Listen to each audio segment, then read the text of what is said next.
Tonight, the Senate impeachment trial enters its second week. Like war, impeachment is hell. The latest from Capitol Hill as the president's lawyers present the defense. She had cold-like symptoms, shortness of breath, fever. And cases of the coronavirus are on the rise around the world.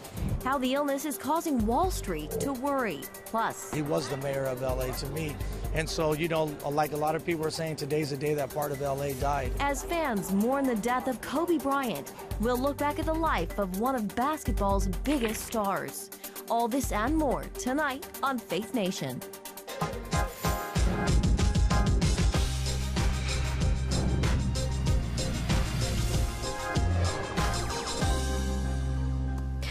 Growing calls tonight for John Bolton to testify. Welcome to Faith Nation. I'm Jenna Browder. And I'm Eric Phillips. A potential game changer in the impeachment trial after a draft of John Bolton's book appears to undercut a key defense argument. The former national security advisor claiming President Trump tied Ukraine security aid to investigating the Bidens.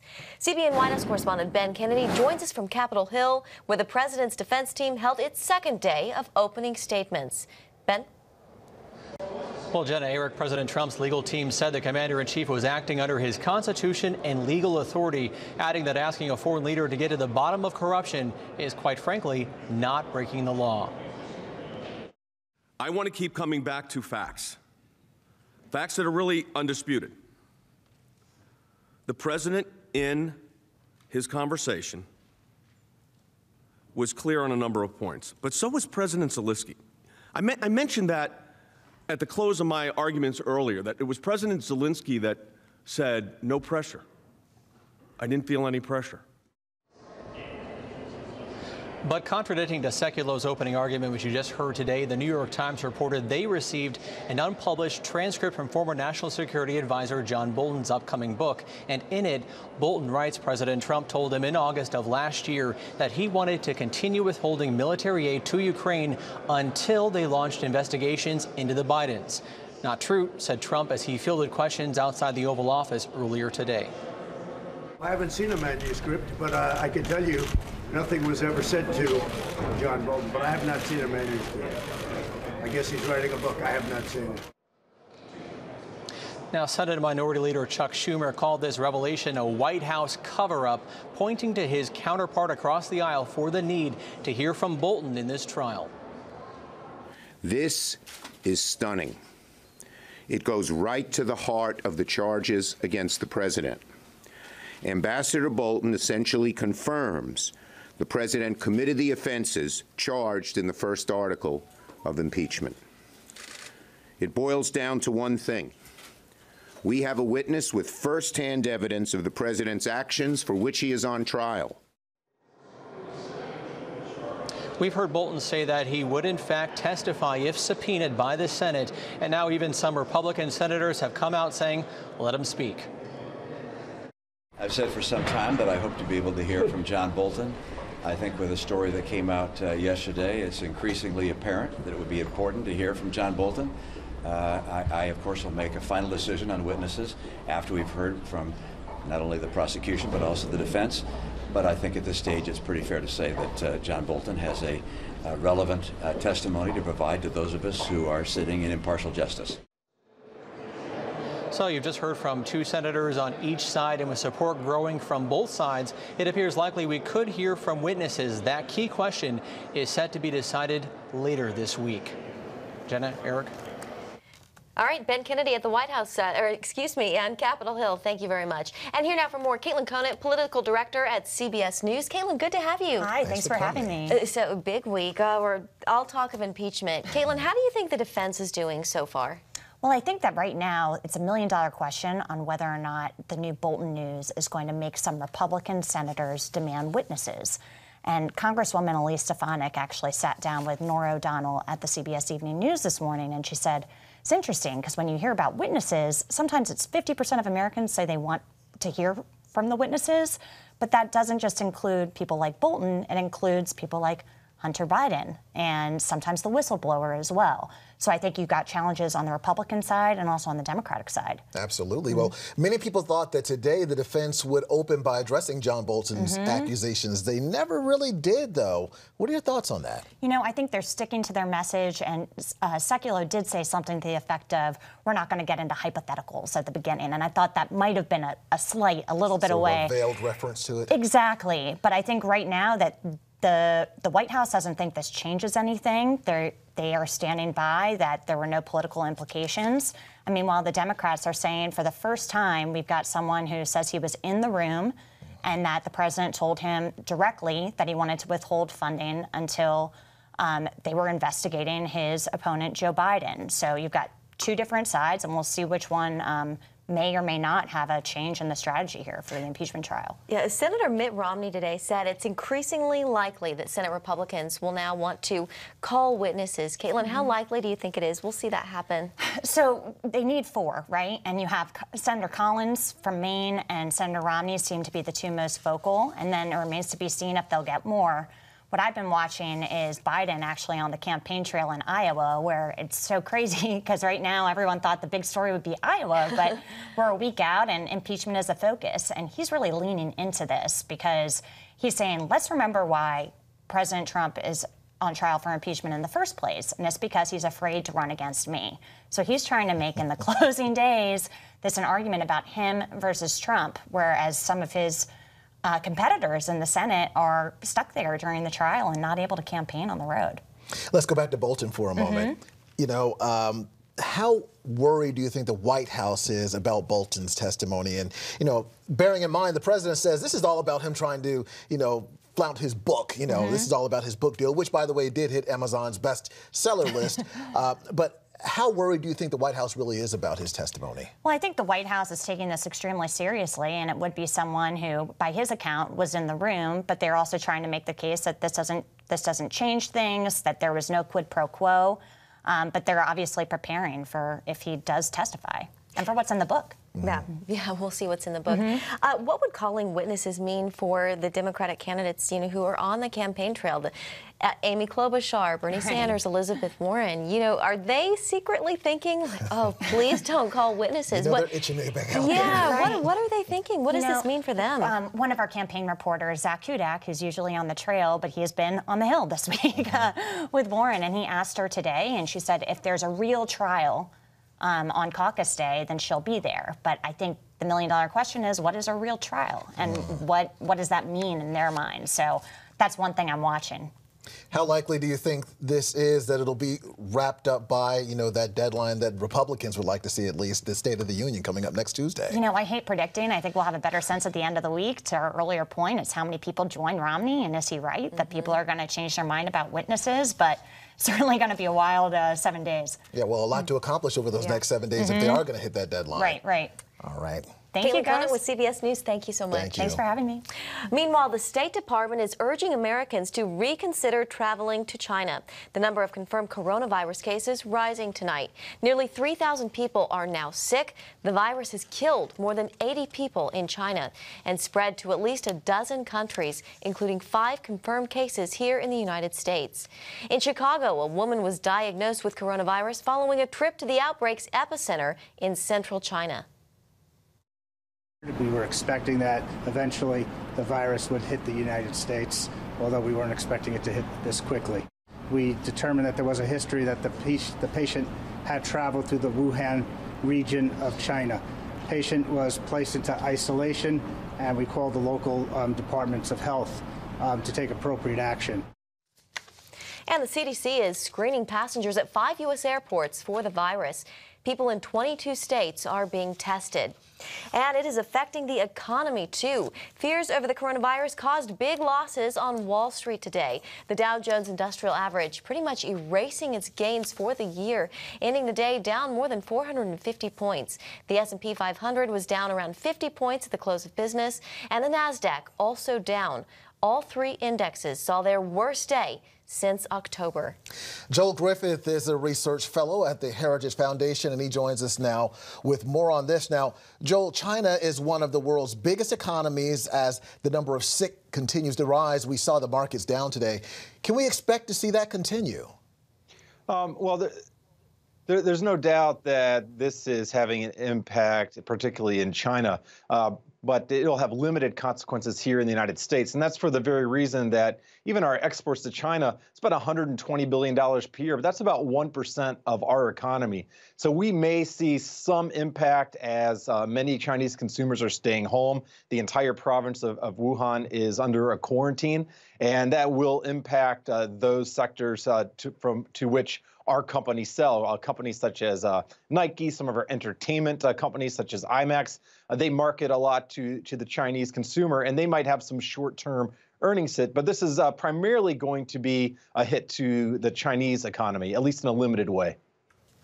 Joel, what advice do you have for our viewers at home? Should they be worried about some of their investments? Well, I think we should look at what's happened in the past when similar outbreaks have occurred. Several years ago, the SARS outbreak in China had a similar impact, and we saw Chinese economic growth diminish. It went from about 11% annualized to about 9% annualized, and that was a bit of a hit to the economy. And from what I've seen, some of the estimates are that this could shave about 1% off the economic growth in China in 2020. If it's similar to the SARS outbreak, that would take growth in China from about 6% this year to about 5%. But this, once again, this is going to have a limited impact on our economy. And I think that if we began to see the virus spread here in the United States for that period in time in which we're part of an outbreak, that would impact restaurants or entertainment. But chances are, if this is anything like the SARS outbreak several years ago, this is going to be an impact primarily on the China economy and something that they will be able to recover from in the longer term. Now, Joel, let's look at this through a political prism for a moment. The president often boosting the economy and stock markets as signs the U.S. is succeeding. Are we in jeopardy of seeing that change? I don't think that this outbreak in and of itself would change that. Look, we have nearly a $20 trillion economy.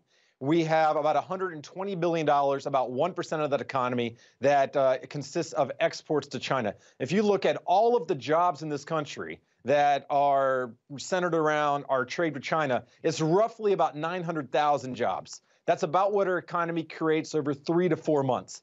Even if half of those jobs disappeared, which would be an extreme situation, that would be something that our economy would make up for within a few months. I think what we're looking at as far as economic growth, we have a foundation in place for a continued stretch of growth, thanks to tax reform, thanks to regulatory reform, and despite the fact that this will have a temporary impact on a few select sectors, I think that longer term, throughout the rest of this year, the prospects remain good. Joel Griffith with the Heritage Foundation, thanks so much for your time and expertise. Thank you. Well, to the Supreme Court and a new ruling tonight allowing a Trump administration policy that ties green card approval to the use of public benefits like Medicaid or food stamps. Immigrants applying for permanent residency must now show they wouldn't be public charges or burdens to the country. If they could potentially become public charges, legal residency could then be denied. The divided high court reversed a lower court ruling on the issue in a vote of 5-4 today. More than 500,000 people apply for green cards each year. According to the government, nearly 400,000 will be subject to a new review. In just 1 week, caucus voters will decide on who they want to win the Democratic nomination. Depending on which poll you're reading, the likely winner will either be former Vice President Joe Biden or Senator Bernie Sanders. A new USA Today Suffolk University poll has Biden with a 6-point lead over the 2020 field, while another poll from the New York Times and Siena College shows Sanders with a 7-point lead. One thing hindering Sanders, though, is the impeachment trial. The senator has to be here in D.C. to act as a juror, while Biden is able to campaign over the next week. Coming up, a look back at the life of Kobe Bryant.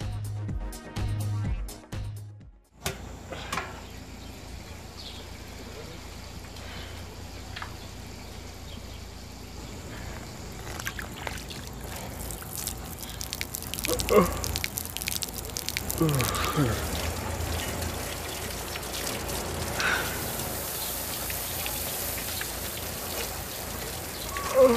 is better with a good night's sleep. Get your free DVD or booklet of Protect Your Sleep as the world watches from the outside. It's a big diplomatic tug of war here in the Middle East. Go inside the story with Jerusalem Dateline. Israeli archaeologists are talking about a discovery that could change the thinking about the Temple Mount. Join CBN Jerusalem Bureau Chief Chris Mitchell and get the biblical perspective on the events shaping the world. What starts in Israel then ends up going to other places. Watch Jerusalem Dateline Friday night at 9:30 on the CBN News Channel. Life. It's meant to be lived fully. Jesus said it. I came to give you life. Life to the fullest. Life in your family. Life in your finances. Life in your body, mind, and spirit. Life in your everyday.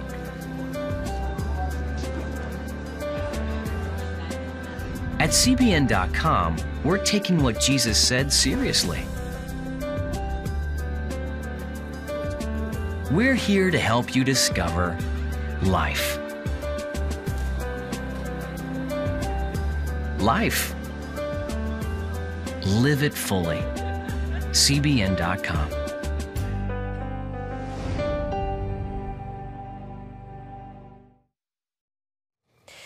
Tributes continue to pour in from around the world honoring basketball legend Kobe Bryant. He, his 13-year-old daughter, Gianna, and 7 others died yesterday when their helicopter crashed in California. Bryant labeled himself the Black Mamba, capable of striking with speed and precision, something he did on the basketball court for 2 decades, leaning on his faith during the toughest times. Shortly after news of the crash broke Sunday, crowds started gathering outside of the Staples Center in Los Angeles. The house that Kobe built. Everybody's in grief, everybody's mourning, everybody has respect for this man and his family and his daughter. It's painful. And that pain reached all the way around the world, even in Beijing and Manila. I have decided to skip college and take my talent to the NBA. A fresh-faced Kobe Bryant entered the NBA in 1996 at the tender age of 17, shortly after graduating high school near Philadelphia. He would soon join the Lakers, making the team his home for the next 20 years, racking up 5 titles and accolades including 2-time NBA Finals MVP, 18-time NBA All-Star, and scoring 81 points in a single game, the second highest in NBA history. Is it what you dreamed of, or is everything and more? For all of the highs, Bryant experienced a major low in 2003, facing a sexual assault charge. His wife by his side and his faith in his heart from his Catholic upbringing, Bryant eventually made it through that storm. In the years to follow, the Bryants had 4 daughters, the oldest he affectionately called Gigi, who had basketball aspirations of her own. The best thing that happens is when we go out and fans will come up to me and she'll be standing next to me and they'll be like, hey, you gotta have a boy, UNV gotta have a boy, man. You have somebody carry on the tradition, the legacy. She's like, Oi, I got this. In fact, they were reportedly on their way to her game when the fatal crash happened. President Trump tweeting, Melania and I send our warmest condolences to Vanessa and the wonderful Bryant family. Former President Obama tweeting, Kobe was a legend on the court and just getting started in what would have been just as meaningful a second act. Evangelist Franklin Graham saying it's a reminder of the brevity of life and questioned, are you ready? And gospel artist Kirk Franklin posted a picture of Bryant and simply said, Jesus. After his 2016 retirement, Bryant remained busy, even winning an Academy Award for his Best Animated Short Film, which was a tribute to his love of basketball. Now, a bit of irony here. Saturday night, LeBron James passed Kobe to become the 3rd highest scorer in NBA history. And the very next day, this tragedy struck. We should mention that the other victims aboard that fatal flight included a baseball coach, a pilot, as well as teenage girls and their parents. the black mama will surely be remembered. We'll be right back. On October 1st, 1961, history was made when a tiny station began transmitting the first signals of the Christian Broadcasting Network. CBN, the Christian Broadcasting Network. And now, a new era has begun with the all-new CBN News Channel.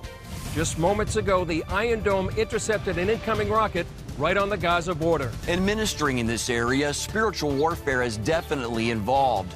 A 24/7 news network, bringing you the news you want from a source you can trust. In Kenya, 40% of the medical services are actually provided by these Christian hospitals. Let's talk about the economy. Believers here are joining together to win people to Jesus Christ. All your favorite shows now in one place. Go to cbnnewschannel.com to find out how to get the CBN News Channel on your TV all day, every day. CBN News.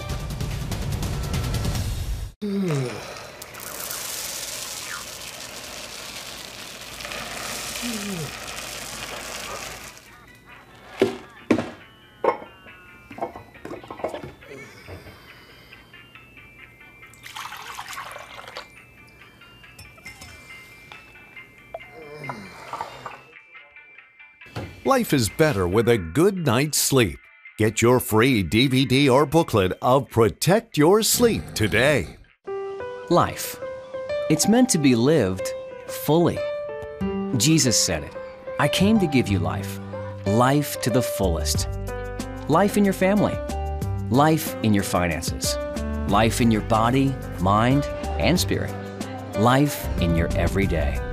At CBN.com, we're taking what Jesus said seriously. We're here to help you discover life.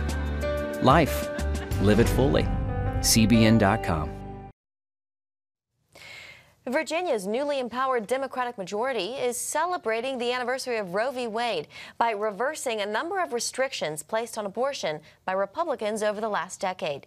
The Virginia House today advanced legislation that allows nurse practitioners and certified nurse midwives to perform abortions during the first trimester of pregnancy.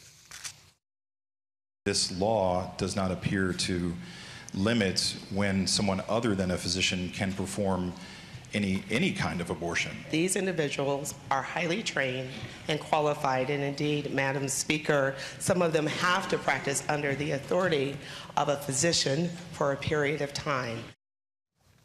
Democrats also plan to put a stop to 24-hour waiting periods and requiring ultrasounds before abortions, which often do change the minds of mothers. The White House is gearing up to release its long-stalled Mideast peace plan tomorrow.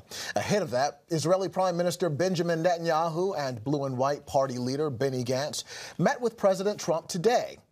The last Israeli-Palestinian peace talks collapsed back in 2014. But the president today said getting both sides to agree to a plan is important for the region.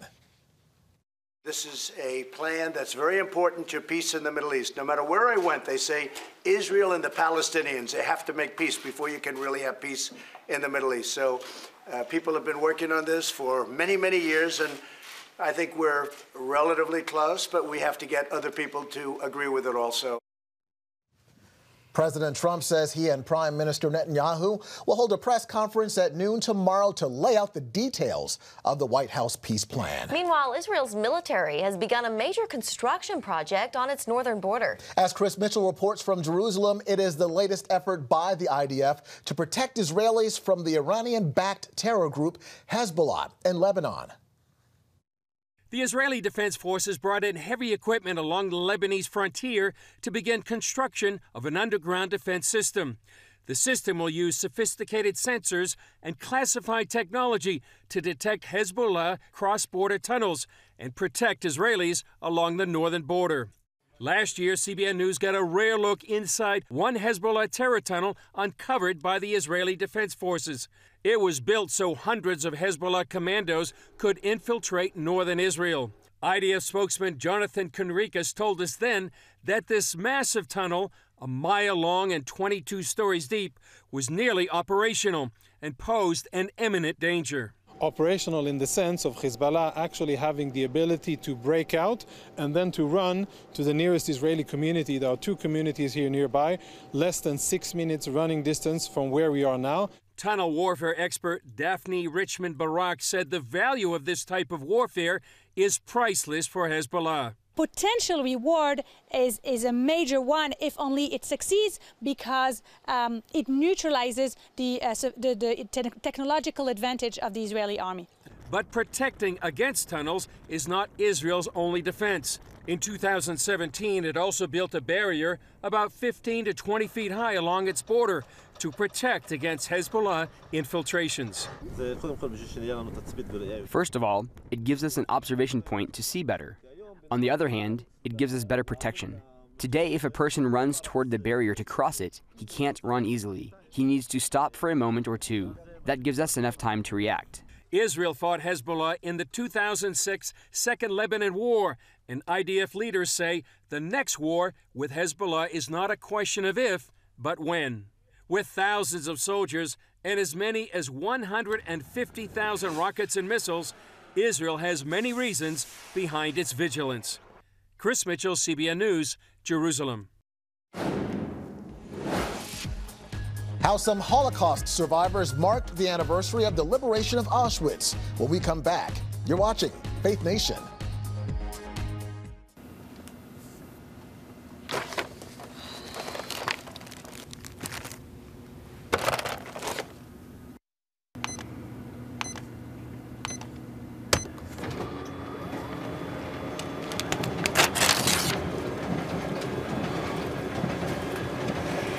Life is better with a good night's sleep.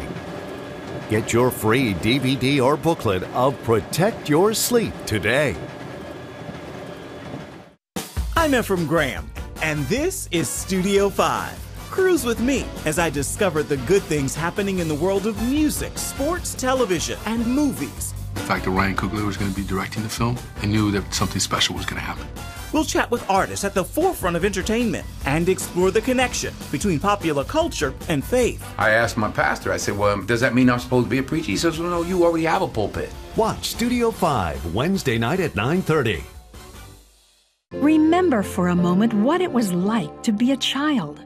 You believed every story you were told. You saw a world full of endless possibilities. What stories will the world's orphaned and at-risk children believe?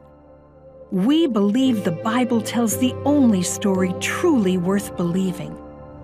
We believe that every child should have the opportunity to dream, the chance to take challenges and turn them into possibilities, the chance to stand on the promises of God, to recognize their place in the greatest story ever told. They have their whole lives ahead of them. Theirs is a world of endless possibilities. They are looking for a story to believe. We will tell them that story. Will you join us?